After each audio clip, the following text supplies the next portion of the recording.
Deepest, Darkest Secret, Chapter 4. Troy walks to his truck holding Luke's hand. He's already grabbed a pair of socks from his locker, where he always keeps a full spare uniform. There was nothing he could do about the shoes. Certainly his won't fit. There's no store open to go buy him a pair either. He notified the captain that he's removing him from the station. Troy just couldn't do it. He couldn't leave the scared child locked up in a cell when he had done nothing wrong. As he walks, he formulates a plan. He can't bring Luke to Cindy. The poor thing is in the bathroom more than she's anywhere else in the house. Cindy's husband works, so he can't keep an eye on him. Troy needs his sleep. He's been at work for 8 hours, but he didn't sleep well yesterday, and then he stayed longer at the station than he normally would, taking care of Luke. That leaves him only one option, in his opinion. At his truck, he looks at Luke and realizes he's going to have to be lifted into it. Troy's truck isn't new. It's a 2002 model with a round body style. But he chose this truck because it has four-wheel drive and he enjoys off-roading. So he has removed the running boards for more ground clearance and a cleaner look. That makes it difficult for some people to get in, but none of his friends have complained. He leaves the station and heads south. They pass through the empty streets of the city and head out to Highway 43. The farther they drive, the sparser the homes get. Trees line the highway for miles and miles. Eventually, they start seeing the magnificent cypress trees with their knobby knees sticking up out of the swampy waters. Half an hour after leaving the station, Troy turns down a gravel driveway. It seems to stretch on forever. In reality, it's probably about a quarter of a mile long. At the end is a quaint log cabin with a wraparound porch. On the left is Boggy Branch Swamp. There's a familiar and unforgettable smell to any swamp. A lot of people would describe it as the odor of rotten eggs. Maybe he's just gotten used to it after all the years he's visited, but it doesn't smell that bad to Troy. A small pier juts out a few feet over the water. Troy spent many days on that pier, fishing pole in hand, a bucket next to the little stool he built himself out of fallen limbs and the bottom of a rusted-out old toolbox. His grandfather would sit next to him, and they would fish for hours on end. It didn't matter if they caught anything. They just enjoyed those moments together. Grandpère has been gone since Troy was 12. Long enough for Troy to have forgotten a lot about him, but not everything. Fishing was their thing. Whenever his parents dropped him and Cindy off for a sleepover, Cindy would talk with Grandmère and do crafty stuff. He and Grandpère would fish. The language barrier helped Troy learn how to fish without talking, since they couldn't understand each other anyway. Grandpère and Grandmère were originally from the Lafayette area of Louisiana. Their parents never learned English. They only spoke French, sort of. A native to France would be able to mostly understand, but it's not formal French. They came from what Louisiana folks call Cajun country. Their language is referred to as Cajun French. Troy has taken his fair share of dips into the water here as well. But you do have to be careful out here. Most people think the alligators are the biggest danger. Really, it's the snakes that you need to worry about.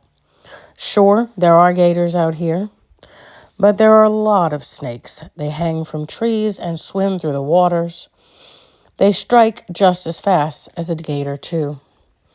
Most of them aren't venomous. If they bite, it'll hurt like the dickens, but they're not life-threatening. The northern cottonmouth is not one of those. Those snakes can grow to be over 3 feet long, and they are venomous. Troy remembers, not so fondly, his first encounter with a cottonmouth. He had on his hip boots, walking through the shallower part of the swamp. With the long handle of his net resting on his shoulder, he was exploring and looking for minnow so he could fish later. Close by, curled up near the base of a cypress tree, he saw what appeared to be just a big black blob. As he got closer, he could see that it wasn't solid black. It was dark brown with black bands. That's when Troy realized what it was. Being young and maybe not so smart, he poked at the snake with the end of the net handle. The snake moved a lot quicker than Troy realized it could. It snapped up its head and turned to stare at Troy. Hissing, baring its fangs, and showing that bright white inside of its mouth, it prepared for an attack. Troy backed up and tripped over a cypress knee. He began to panic. Every possible negative outcome of this incident played through his mind as he regained his balance and turned, running off as quickly as he could. When he thought he was far enough away, he risked a look back over his shoulder. The snake, satisfied that the threat was gone, had already lowered its head. Luke has come to life a little. He's looking around at his surroundings. Troy wonders what he's thinking. He doesn't know if Luke has ever seen a swamp before. Is he wondering what the Spanish moss hanging from the cypress trees is? Does he, like Troy, like the uniqueness of the red maple trees? They get down from the truck and stand there together for a little while, just looking around. Luke doesn't wander. He's taking it all in and waiting for direction from Troy. Eventually, Troy stretches his hand down, holding it open for Luke to grab. As they're walking hand in hand towards the cabin, Luke points to the pier. Troy isn't sure if that means, hey, look, there's a pier, or if it means, what's that thing over there? You like fishing, Luke? Troy asks. One day we can come back here, and you and I can sit on that pier fishing, eating peanut butter and jelly sandwiches, and maybe even talking about our lives. I mean, even after you get back to your parents, I wouldn't mind coming to get you and having a little day outing. I like sharing my passions with others, and you seem to be a cool kid. They walk up onto the wraparound porch of the cabin. In one corner sits 2 rocking chairs. Troy remembers many days when his grandparents would sit out there for hours, just talking and drinking their coffee. If they were to walk back around the back side of the house, they'd find the stool Troy used to sit on when they were fishing, along with the other ones that his grandfather had built. Grandpère may be gone, but his memory will live on here forever. Before he can even knock, Troy hears the locks being disengaged. Mon cher, Troy's grandmother calls out. Grandmère is a small woman, under 5 feet tall and barely 100 pounds. Her gray hair is styled in a short pixie cut. She has on a flower-patterned nightgown, something Troy remembers her wearing ever since he was little. He's seen pictures of her in her 20s. She was quite attractive, with blonde hair flowing all the way down her back. Troy often wondered how she sat without it getting underneath her. To him, she's as much of a beauty today as she was in those pictures. Some would describe her as elegant, someone who should be in the movies, not in a swamp in Louisiana. Bonjour, grand-mère. Tu es belle comme toujours. Troy greets her as best he can. When his mother was born, Grandmère insisted she learn how to speak English as well as French. The school system at the time was used to teaching in both languages. But Grandmère insisted her children speak English at school and French at home. By the time Cindy and Troy were born, English was spoken by most of the Cajun community. Their mother didn't require them to learn French, but Troy picked up a few things along the way. He knows enough to have very short conversations with her, stuff like how are you, and his standard complimentary greeting, telling her she looks beautiful. He never took the time to learn from either of his grandparents. He knows a few other words, mostly naughty ones. Other things he caught on to from conversations between his mother and grandmother, like beautiful, ugly, hot, cold, yes, no. The rest of what he knows, he looked up online. Normally, he doesn't visit by himself. Cindy is usually with him, and she's much more fluent than he is, so she takes the role of interpreter. Say, Luke, he motions to Luke. Tu regardes, j'adore, s'il te plaît? Although she would surely love to have full conversations with Troy, his grandmother understands that will likely never happen. She tolerates his broken French. Oui, oui, entrez. She stands aside so Troy and Luke can step in. Inside, Troy looks around at the rustic decorations. A prized fish that his grandfather caught is hanging on a wooden mount on the wall, and other hunting trophies are scattered around the living room. While fishing was his grandfather's favorite pastime, hunting ran a close second. Rabbit and squirrel were some of his favorite game, but the swamp also provided deer and, of course, alligator. There were many nights when Troy couldn't identify the meat on his plate at the cabin. But you ate what was put on your plate, or you didn't eat. He got used to it. Fried rabbit is now one of his favorite meals, and don't get him started about alligator sausage. He takes off his belt with his gun and holster, as well as his badge. Grandmère has a safe. He knows because he used to stay with her before he got his new apartment closer to town. Those were fun times. Quiet times, really, since they could barely communicate. He walks to the bedroom and places the gun in the safe and locks it.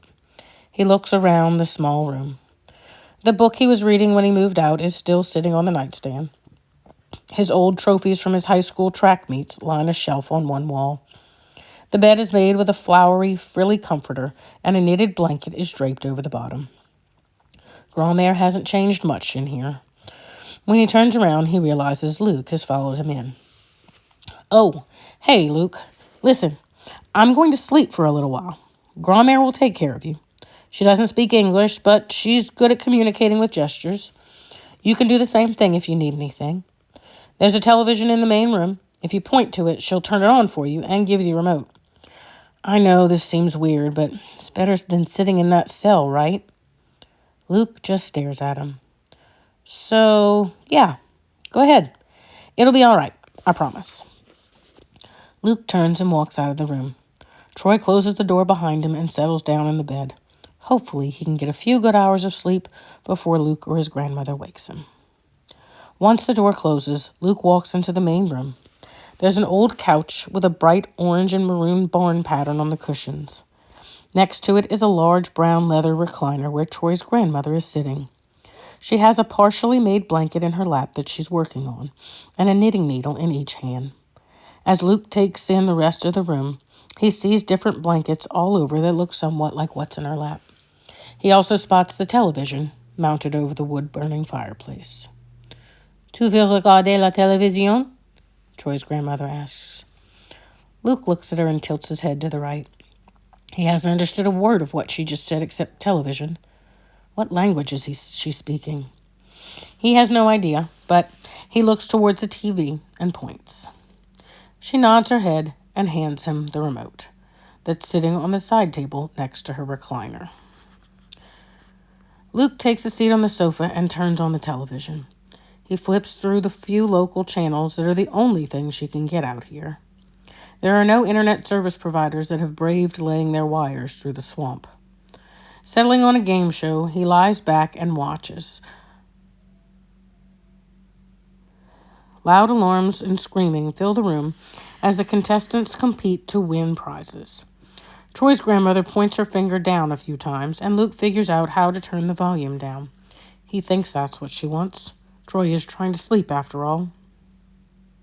Troy wakes 8 hours later to the smell of gumbo coming from the kitchen. Grandmère is the best cook in Prelo. At least Troy thinks so. Everything he eats gets compared to her cooking. Louisiana food is known for its spices, but Grandmère knows how to make something just spicy enough without killing your taste buds.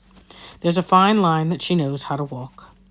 As he sits up in bed, memories of a dream come to him. In his dream, he's grilling burgers in a yard with 3 children. There's one of those fancy play sets with swings, a slide, and a tower that you can get to with a ladder or by climbing the fake rock wall.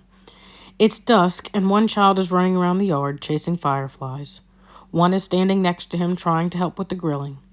The third is being pushed on the swing by a woman whose back is to him. All he can recall about her is that she has long black hair. Troy doesn't put much stock into dreams being signs, but for this one, he wishes he did. It's always been his plan to marry and have a house filled with children. One day, he thinks, I'll find that special someone and make my dream a reality.